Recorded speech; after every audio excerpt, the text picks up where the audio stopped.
Welcome back to Dan's Messy Garage.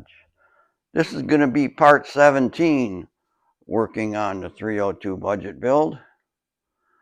And yesterday I put on the intake, and today I'm going to retorque the bolts.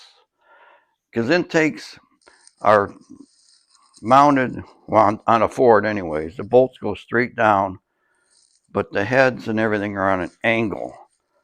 So it's going down into a wedge. And it seems like the bolts will never get tight, but they will. You just got to keep torquing them. Like I'll probably torque them again tomorrow. See, that one moved a little bit. Same thing.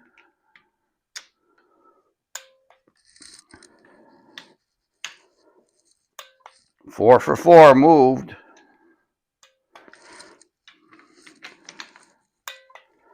They're still moving a smidge. That one did not move. That one moved. It was already tight. That moved. Tight. Moved. So I'm going to do that maybe later today and then again tomorrow. And I want to make sure it's in there and seated well. Another thing I'm going to do, I got a thermostat. It's a 180 degree thermostat. And one of the tricks is you drill a hole out here, like an 1/8-inch hole. That way when you're filling, it goes in here and you put the hole up. Because when you're filling the radiator, all the air gets trapped in the engine, but that hole allows the air to escape and go up into the radiator, so you can fill the system without having to keep burping it to get the air out. And then I'm going to test this thermostat too. It says 180 degrees, but I'm going to heat some water up with a couple of thermometers in it, and we're going to watch and see where it actually opens. 1/8-inch hole first.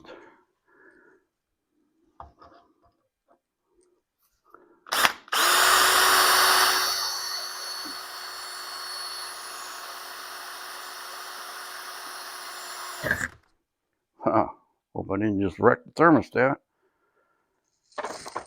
Now there's a little burr on that hole, so I'm going to get a bigger drill bit.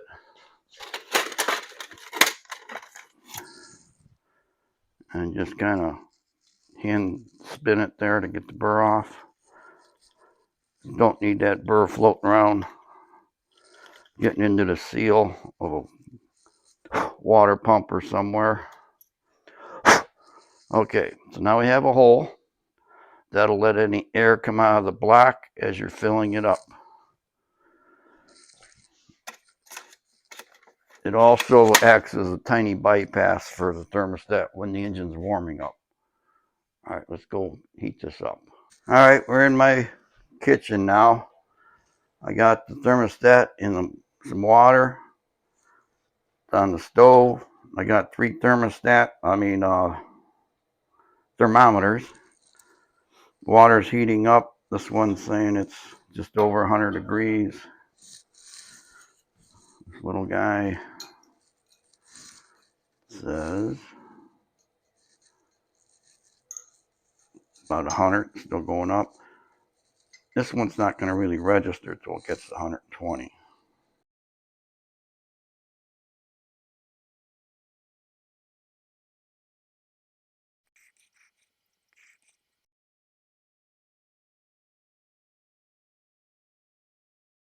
$75.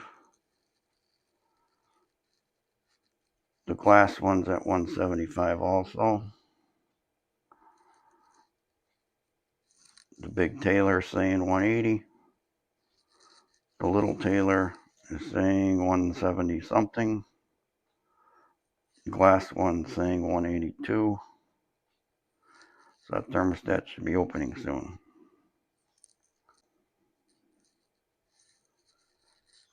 Let's just watch it. Trying to get a flashlight here. See a lot of bubbles forming in there.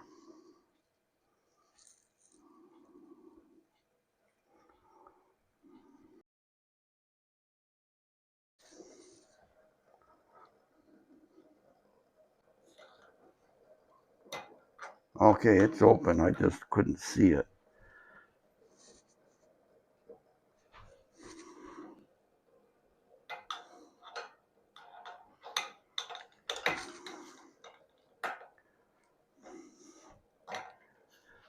Yeah, it's definitely open. I look right down in there. All right, so I did this wrong. Let that cool down, and I'll try it again. I pulled it out of the water. Let's watch it close, because right now it's open.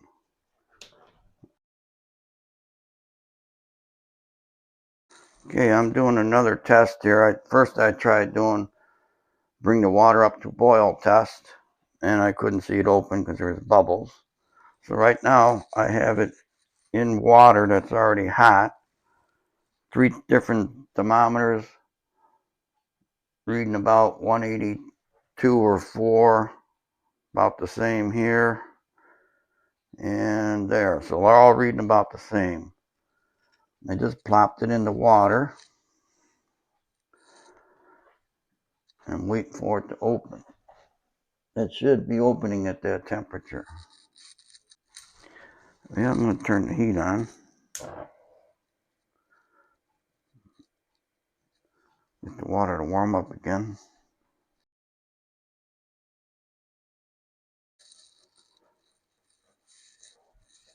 Is watching water boil similar to watching paint dry or grass grow? Comment down below.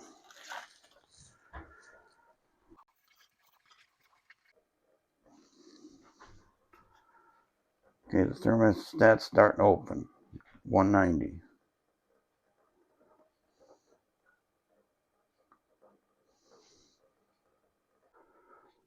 Water's about 195. I'm going to drop thermostat in there, and I'm going to watch it.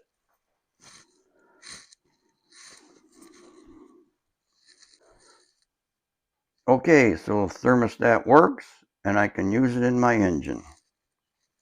Now I have ended up with 2 thermostat housings.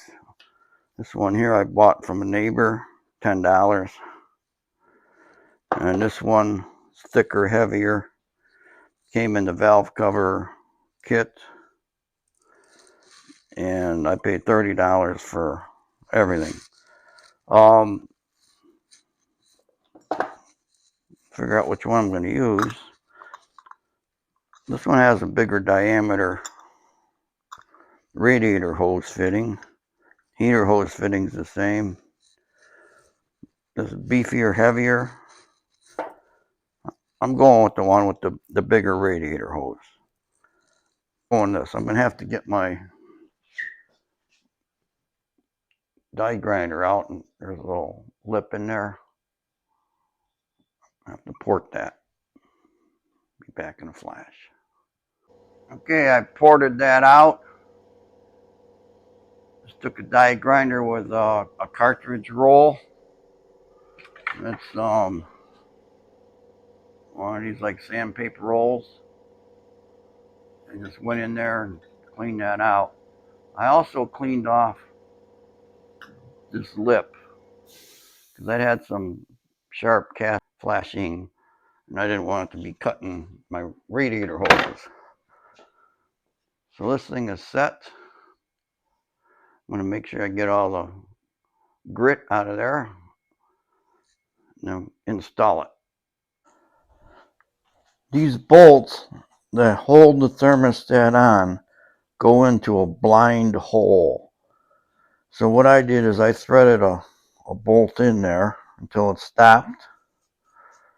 I put a piece of tape on there so I know how deep the holes are.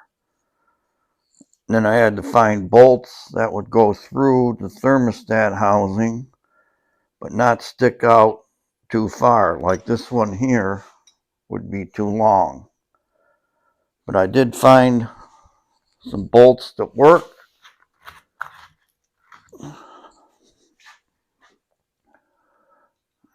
Set them up there. Hopefully I don't drop them down the distributor hole. How about if I do that? Okay. But these go through, and there's plenty of thread to thread in, and they're not too long.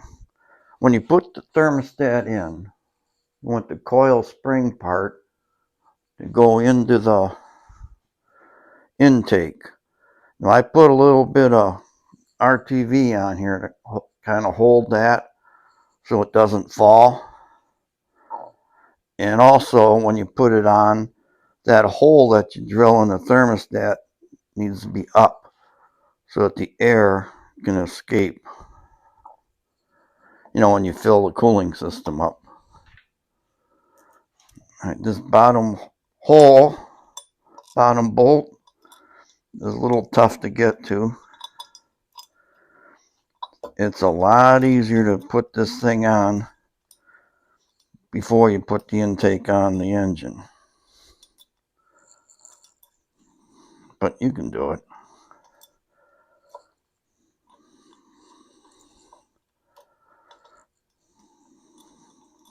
Yeah, right.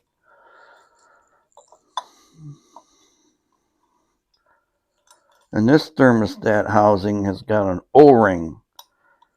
So I don't need to have a gasket back there or any kind of gasket sealer. I'm having a tough time with this bolt though. And I'm just going to rely on that O-ring doing its job of sealing without leaking. If it does leak, well then of course I'll have to pull this off and put a gasket and maybe a bunch of gasket goo in there to seal it up. But I'm hoping it doesn't leak.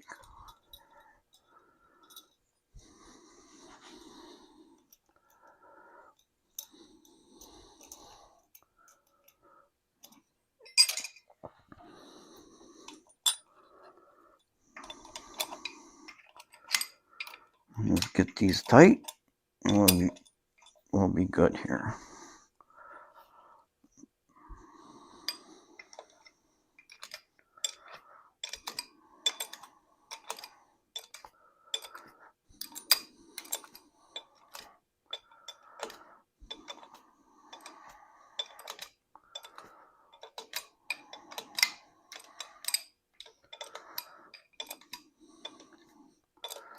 There might be enough room in there for a ratchet wrench, but this is working.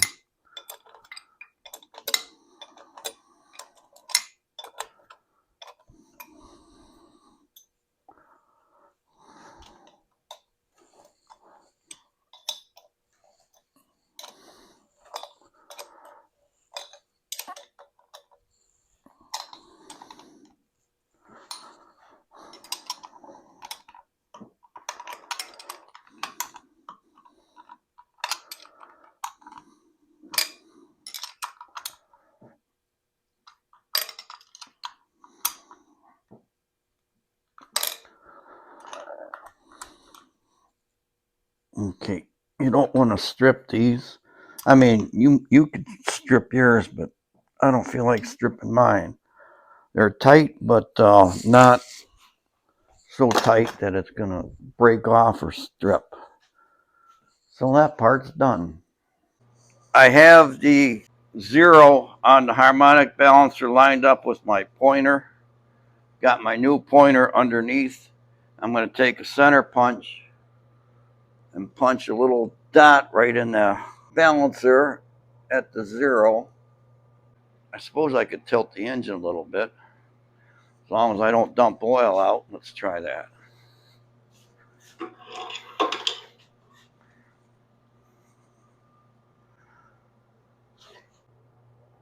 So I'm going to go right here.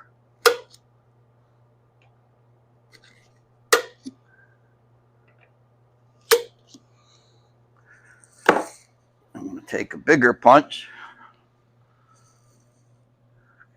give that a couple of good whacks, and then I can put my little tape on there and scribe or paint on my 10, 20, 30, 36 marks. Verify. Yep, that's 0. And it's gonna go in this direction.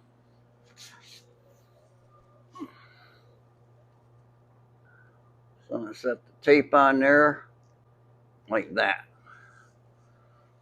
And I'm gonna get my white marker and paint some stripes on there. There, there, there, and a big one here for my 36.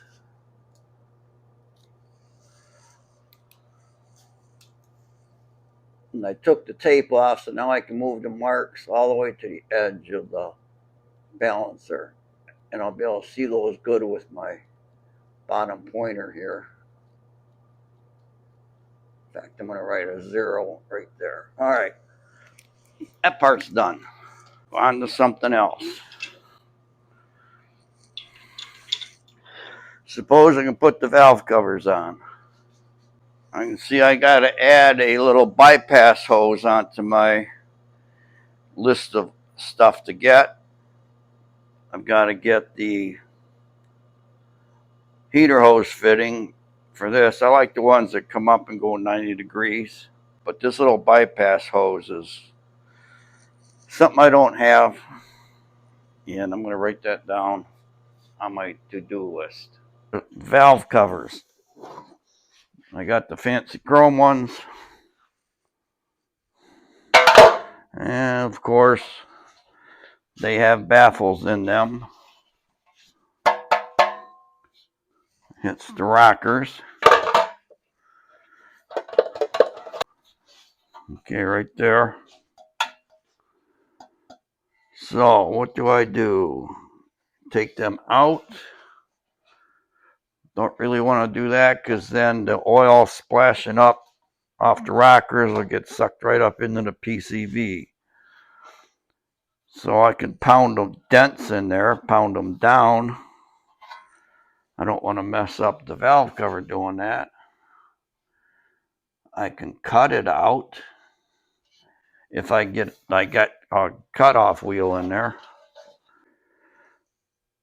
I think what I'll do is small steps.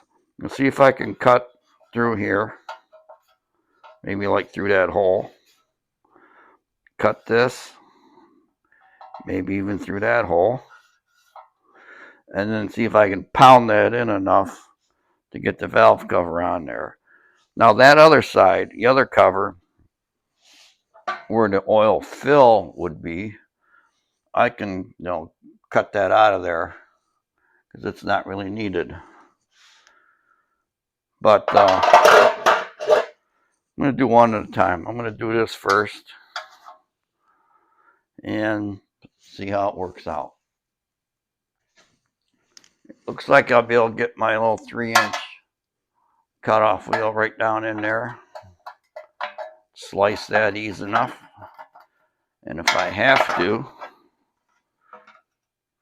I can probably cut that center portion out of there. Yeah, one step at a time. Make those 2 slits and beat that down.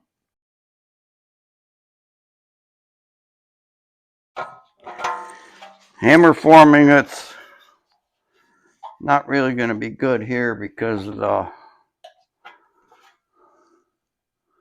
PCV. Of course, it doesn't need to be that deep right there. Let me work on this and I'll come back and let you know what I figured out. Hammer forming just wasn't working, so I just cut it out of there. Now it fits on just fine. And I'll just have to figure out a PCV baffle some other time. Second baffle is removed from the other valve cover. I can get my one-piece gaskets and bolts and get these valve covers bolted down. And after that would be the carburetor. But I'm probably going to be using my engine lift plate to put the engine in the car. And I'll get it off the stand too, because I need to get it off the stand and set it on the floor. But I got probably have another project coming in here in a couple of days. And I never know what I'm going to be doing 5 minutes from now, let alone tomorrow or the next day. So I'm going to end part 17 of the 302 budget build in Dan's Messy Garage. Thank you for watching my channel. Stay tuned for part 18 and other videos on who knows what. Bye.